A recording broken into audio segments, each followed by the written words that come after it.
أعوذ بالله من الشيطان الرجيم. بسم الله الرحمن الرحیم. السلام علیکم ورحمة الله وبرکاته. عزیزانو دوستانو، الله تعالی دې وکړي چې روغ او جوړ اوسئ. دغه دنیا کې چې الله تعالی موږ تاسو ته زندګي را نصیب کړې ده، د مسایلو نه ډک ژوند دی. تېره ویډیو کې ما نظر در سره شریک عزیزانو چې دغه مسایلو سره موږ تاسو د فرد، د فامیل یا د جامعه په سطح ورسره مخامخ شو، باید د حکمت لاره، عادلانه لاره اختیار کو.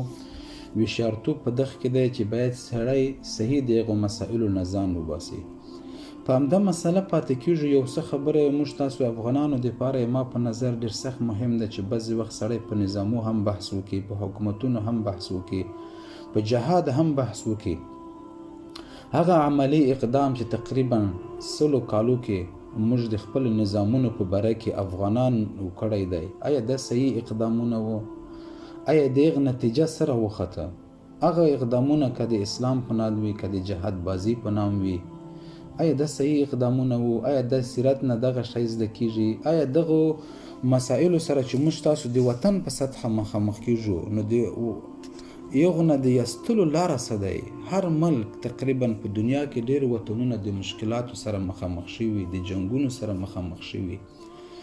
نظام به یوه ډله بچګېده، دغه حالاتو سره هم مخامخ شوي. خو دوه شیان ډېر ضروري دي. هغه وخت کې چې صحیح رهبري شوی و، سیاسي رهبري، اسلامي رهبري. دویم دا ډېر مهم د موږ تاسو ته چې د اسلام نه باید سړی شخصي استفاده ونه کړي، شخصي مقصد ونه لري، ته ونه رسي د اسلام په نام باندې. دا موږ ته ډېر مهم دی چې موږ په دغه ځان خبر کو افغانان چې د اسلام سروکار د نظام سره دی، د اسلام سروکار د فرد سره دی، د اسلام سروکار د خلافت او امارت سره دی، که د شیش سره دی. رهبری او د اسلام سروکار د شیش سره دی. دی موږ تاسو لپاره ډېر مهم دی. ځکه عزیزانو په اخیرو تقریبا شاوخوا 100 کالو کې 15 حکومتونه افغانان د افغان نظام وو، حکومتونه من خپل وو، لیکن خپل افغانان پسې چک شوي د اسلام په نام، د جهاد په نام، یو نام باندې بل نام باندې نظامونه مړن کړی. ولې؟ د حکمت لاره مو نه ده خپل کړی، صحیح رهبري نه ده شوی، د اسلام نه غلط استفاده کېده عزیزانو. د سیرت نه د لاسته راځي عزیزانو. په یو نظام کې چې څومره هم فساد وي، لږ وي ډیر وي، ظاهرا فساد وي، ویني چې غلطي دی، لیکن اقدام بیا هم نه کوي د اسلام په نام د خپل نظام په خلاف. ځکه اقدام په ګټه نه دی.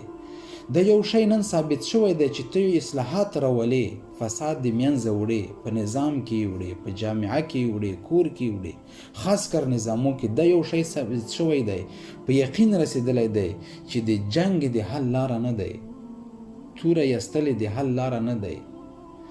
خبرې په میز باندې کېناستل، تفاهم ته سره رسیدل د حل لاره دی عزیزانو.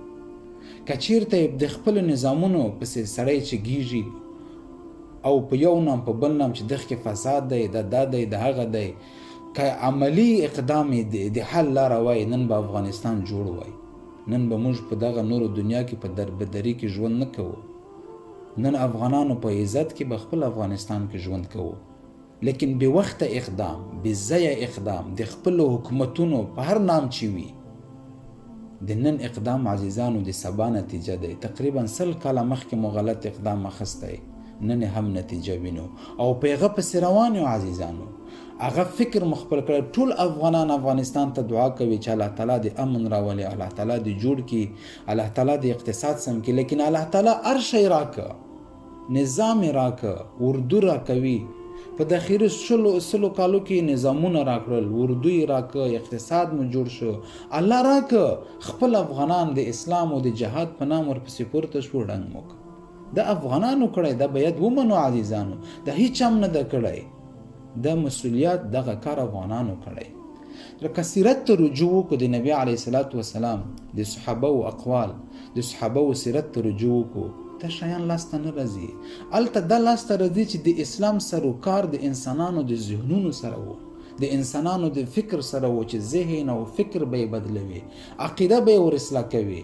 لیکن موږ رهبري داسې شوی چې د اسلام سروکار د نظام او د حکومتونو د خلافت او د امارت سره دی. عزیزانو ډیر فرق دی. نبی علیه الصلاۃ والسلام مکه کې چې ژوند کوو د مکه سیرت کو وګورو الته عملی اقدام نه کوو د مکه د قریشو خلاف چې څومره ظلمونه په صحابه کې د یو صحابي حتی په سیرت کې تر ده حد راځي چې د مکه قریش د اغمور پلار د په سخت ګرمیو کې تکلیفونه رسوو. نبی علیه الصلاۃ والسلام ته به چیغه وایي چې دغه قریش د ظلم نه مخلاص کا او نبی علیه الصلاۃ والسلام به عزیزانو لیده اقدام نه د کړای ولکه هغه ته صحابه ته ویل چې آل یاسر صبر وکړي پروردگار عالم د جنت وعده در سره کړی دی. په مکه کې صبر وو، په مکه کې تحمل وو، په مکه کې اعراض وو. عزیزانو نتیجه په مدینه منوره کې ریاست وو. عمر فاروق رضی الله عنه یو خبره کوي وای ته یو شی ویني چې فساد دی ظاهرا ویني چې غلط دی خو بیا هم د اصلاح دا غلاره نه دی چې ته باید هر وخت د په مقابله کې اقدام وکړي. وایي بعضې وخت خاموشي بهتر دی د اقدام نه. وایي بعضې وخت مخ اړول بهتر دی د اقدام نه چې ته خپل حکومتونو کې پسې کې. دا ډېر د علمي خبره کړی. دا د صحابه و اقوال دی، دا د صحابه و تربیت و چې نبی علیه الصلاۃ والسلام کړی. نبی علیه الصلاۃ والسلام مکه کې به داسې پلانونه نه جوړوو چې راځي سره راټول شو د مکې د قریش نه څنګه د ظلم نه د صحابه خلاص کو. داسې به یې نه ویل چې څوک تکړه ده چې عمر مړ کړي چې مسلمان نه و ابو جهل مړ کړي. داسې پلانونه یې نه تړه بلکې د الله تعالی نه دعا غوښته چې په د دوو عمرو کې یو ته پروردګار عالم اسلام ورنصیب کړي چې اسلام نور هم تقویت پیدا کړي قوي شي. هغه نبی زه د خبرې ډېرې تیزې کوم چې د ویډیو اوږد نشي. هغه نبی علیه الصلاۃ والسلام کله چې هجرت مدینه منوره ته هجرت وکړ عبد الله ابن ابی موږ تاسو یې کیسې اورو څه تکلیفونه نو چې نبی علیه الصلاۃ والسلام ته یې نه در رسولی. عزیزانو ایا نبی علیه الصلاۃ والسلام پلان خو څه کوي؟ صحابه و اجازت غوښته تورې به یې ایستلې چې د الله نبی علیه الصلاۃ والسلام خلی اجازت راکړه چې سر د دغه عبد الله ابن ابی سر پرې کو. نبی علیه الصلاۃ والسلام اجازت نه ورکو. نه دا پلان تړلی چې څوک عبد الله ابن ابی مړ کې هغه که ژوندی پاتې شي غزي دی که مړ شي دی په خپله که مړ شي صحابه جنت ته. داسې پلانونه نه دی تړلی ځکه چې د نن اقدام بې ځایه اقدام چې ته کې دا د سبا نتیجه دی. په یده نبی علیه الصلاۃ والسلام په مکه کې چې ما صحابه نه ده جوړ که زه اقدام وکم د تباهی د بربادی سبب به تر اخره پورې د موږ نصیب وي. اقدام نه د کړی. عزیزانو تتری قوم چې کله په عراق باندې حمله وکړه عباسی سلطنت د منځه یووړ په هغه وخت کې شاوخوا د مولانا رومي عمر 500 کالو. عزیزانو 500 کالو.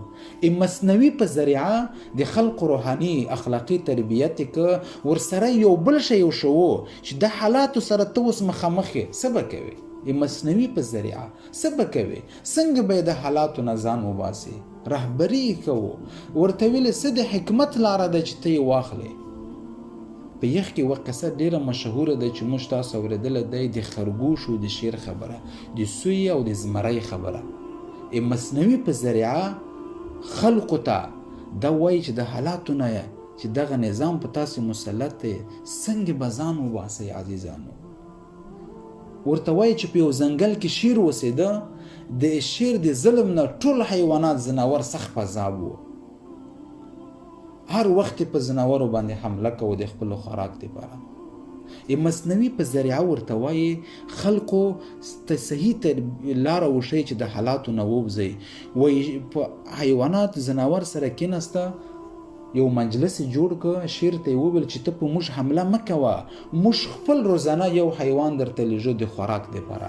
وایي شیر ورسره ومنه. نن د یو وار دی سبا د بل ورځ د خرګوش د سوی هم ور راغی ځکه د قصه د خرګوش او د شیر ډېر مشهور دی. سوی وار چې راغی د خرګوش او د خپل ځان سره اول نه فکر کړی وو، تدبیر کړی وو چې زه شیر چې هر څومره د ځنګل بادشاه دی، شیر دی که هر څومره زه وړوکی یم، زه به په دا چال کې دی راولم، زه به نور حیوانات دغه د ظلم نه خلاصوم. فکر او تدبیر. وایي چې کله د وار راغی نوښت لاړ شیر ته. چې کله شیر ته نوښت لاړ، شیر وږی هم و چې ویلی ده چې د سویه دی، وړوکی شی دی، غوښه پکې شته هم نه، نور هم په غوسه شه. ورته ویل چیرته وی ولې نوښت راغلی؟ وای صاحب خبر نه یې تا په حکومت کې یو بل شیر پیدا شوی چا اوس فیصله کې ډېرو په سختیو مې ځان خلاص کړه چې تا ته راورسېدم. ورته وویل تاول ما ته هغه وښیه چې شیر زمری چیرته دی؟ وای راځه. سره روان دي د اوبو حوض ته ورسېده. چې کله د اوبو حوض ته ورسېده عزیزانو خرګوش ورته وایي سر ټیټ کړه نن اوبه کې دی هغه شیر. چې کله یې سر ټیټ کړه د شیر خپل عکس خپله قواره یې ولیده فکر یې وکړه چې دا خو رښتیا نه که چې بل ما حکومت کې شیر پیدا شوی. خپل عکس خپل قواره سره نن په اوبو کې په جنګ اخته شه سره ویا اخر هلته مړ شه. مولانا رومي خلقو ته دا وښیه چې د حالاتو نه څنګه ځان وباسئ. داسې ورته ونه ویل مولانا رومي ته به دا ډېر اسان و چې ورته ویلی وای چې و په ځنګل کو حیوانات سره راټولو په شیر حمله وکړه. جهادانه اقدام یې نه ور وښوو، د تدبیر او د سوچ اقدام یې ور وښوو.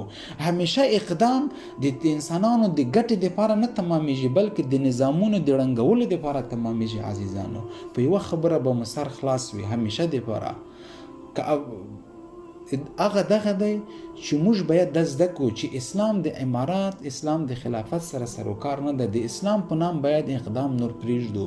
که خپل مو اقدام نه ده کړی فزیکي هلته نه وو په اروپا کې چې څومره افغانان دي همیشه یې هغه خلکو حمایت کړی هغه خلکو تقویه کړی دی چې د اسلام په نام اقدام کړی دی. عزیزانو اسلام سروکار د انسانانو د ذهنونو او فکرونو سره دی نه د امارت سره نه د خلافت سره. السلام علیکم ورحمة الله وبرکاته.